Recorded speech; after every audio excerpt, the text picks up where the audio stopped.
दोस्तों, एक तरफ भारत के बाजार में अमेरिकी टैरिफ का एक बड़ा खतरा मंडरा रहा है, लेकिन इसके बावजूद भारत के फॉरेक्स रिजर्व ने नया रिकॉर्ड बना दिया है और पिछले 2 सालों में सबसे ऊंची उछाल भारत के फॉरेक्स रिजर्व ने लगा डाली है। इतना ही नहीं, दुनिया भर के कई देशों से इन्वेस्टर्स इस समय भारत का रुख कर रहे हैं। कारण यह है कि अमेरिका के साथ टैरिफ विवाद के कारण कई अमेरिकी कंपनियों को भी नुकसान हो रहा है। साथ ही यूरोपीय यूनियन की कई बड़ी कंपनियां भारत के अंदर बड़े इन्वेस्ट करना चाहती है। इतना ही नहीं, भारतीय रुपया जो लगातार डॉलर के मुकाबले गिरता जा रहा था, अब पिछले 2 दिनों से इसमें भी बढ़ोतरी दर्ज की गई है। इस हफ्ते भारत के फॉरेक्स रिजर्व में 15.26 अरब डॉलर की जबरदस्त बढ़त देखने को मिली, जिससे कुल विदेशी भंडार 653.96 अरब डॉलर तक पहुंच गया। ये पिछले 2 सालों में सबसे बड़ी बढ़ोतरी है। आपको बता दें कि 15.26 बिलियन डॉलर की जो भारतीय फॉरेक्स रिजर्व में बढ़ोतरी एक हफ्ते के अंदर दर्ज की गई है,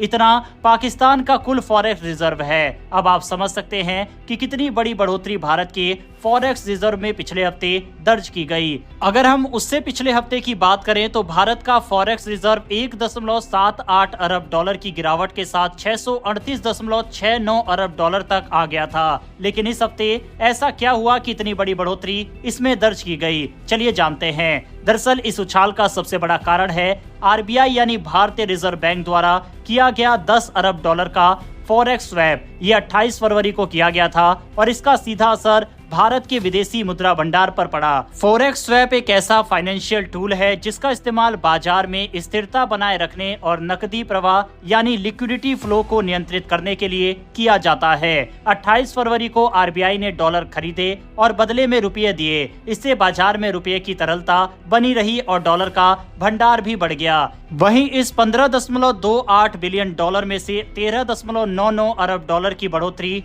फॉरेन करेंसी एसेट में दर्ज की गई। अब इसका कुल मूल्य 557.28 अरब डॉलर हो गया है। इसमें डॉलर के अलावा यूरो, पाउंड और येन जैसी अन्य मुद्राओं के उतार चढ़ाव का भी असर पड़ता है। इसके अलावा 1.05 अरब डॉलर की बढ़ोतरी गोल्ड रिजर्व में दर्ज की गई। अब कुल सोने का भंडार 74.32 अरब डॉलर हो गया है। इसके अलावा स्पेशल ड्रॉइंग राइट्स यानी SDRs में 212 मिलियन डॉलर की बढ़ोतरी हुई। अब कुल SDR का भंडार 18.21 अरब डॉलर हो गया है। हालांकि IMF के साथ भारत की मुद्रा स्थिति में 59 मिलियन डॉलर की हल्की गिरावट आई है, जिससे ये 4.14 अरब डॉलर रह गई। विदेशी मुद्रा भंडार में इस उछाल से भारतीय रुपए को भी फायदा हुआ। रुपया ने लगातार तीसरे दिन मजबूती दिखाई और 87.01 प्रति डॉलर के स्तर पर बंद हुआ, जबकि एक दिन पहले यानी बुधवार को ये 87.21 पर था। अगले हफ्ते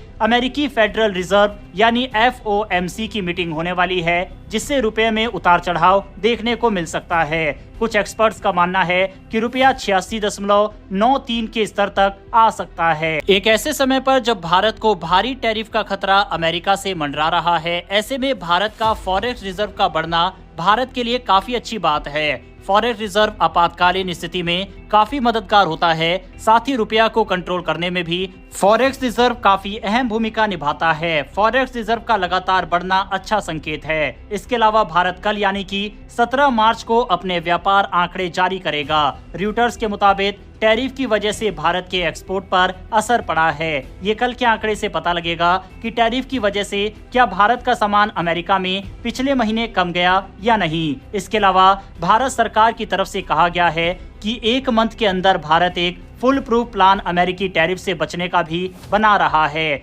जिससे भारतीय एक्सपोर्टर्स को पैनिक करने की जरूरत नहीं है और इसका समाधान भारत के द्वारा निकाला जाएगा। और इसके लिए पैसों का भी इंतजाम सरकार के द्वारा बजट में किया गया है, जो कि एक्सपोर्टर्स को काफी फायदा देने वाला है। कुछ फैसला सरकार के द्वारा इस दौरान लिए जा सकते हैं। इसके अलावा अमेरिका के साथ जिस तरह के रिश्ते दुनिया भर के देशों के साथ चल रहे हैं, उसकी वजह से भारत का ब्रिटेन और यूरोपियन यूनियन के साथ फ्री ट्रेड एग्रीमेंट भी जल्दी हो सकता है, जिससे भारतीय एक्सपोर्टर्स को और भी ज्यादा फायदा होगा और इन सब का असर भारत के फॉरेक्स रिजर्व और भारत के रुपया पर भी पड़ेगा। साथ ही भारत का शेयर मार्केट जो लगातार नीचे जा रहा है, वह भी आने वाले 1 से 2 महीने के बाद संभलना शुरू कर देगा। भारत के फॉरेक्स रिजर्व में जो ये बड़ी उछाल मिली है, इस पर अपनी राय कमेंट बॉक्स में लिखकर बताइएगा। साथ ही क्या आपको लगता है कि 2 अप्रैल को अमेरिकी राष्ट्रपति राष्ट्रपति भारत के ऊपर टैरिफ लगाएंगे या फिर आपको लगता है कि अमेरिका भारत के ऊपर ये टैरिफ नहीं लगाएगा? इसके ऊपर अपनी राय कमेंट बॉक्स में लिखकर जरूर बताइएगा। इन्फॉर्मेशन और वीडियो पसंद आई हो तो वीडियो को लाइक करके हमारी आने वाली डेली ऐसी वीडियो के लिए चैनल को सब्सक्राइब कर बेल नोटिफिकेशन अवश्य दबा लें। फिर मिलेंगे ऐसी एक नई वीडियो के साथ। धन्यवाद। जय हिंद।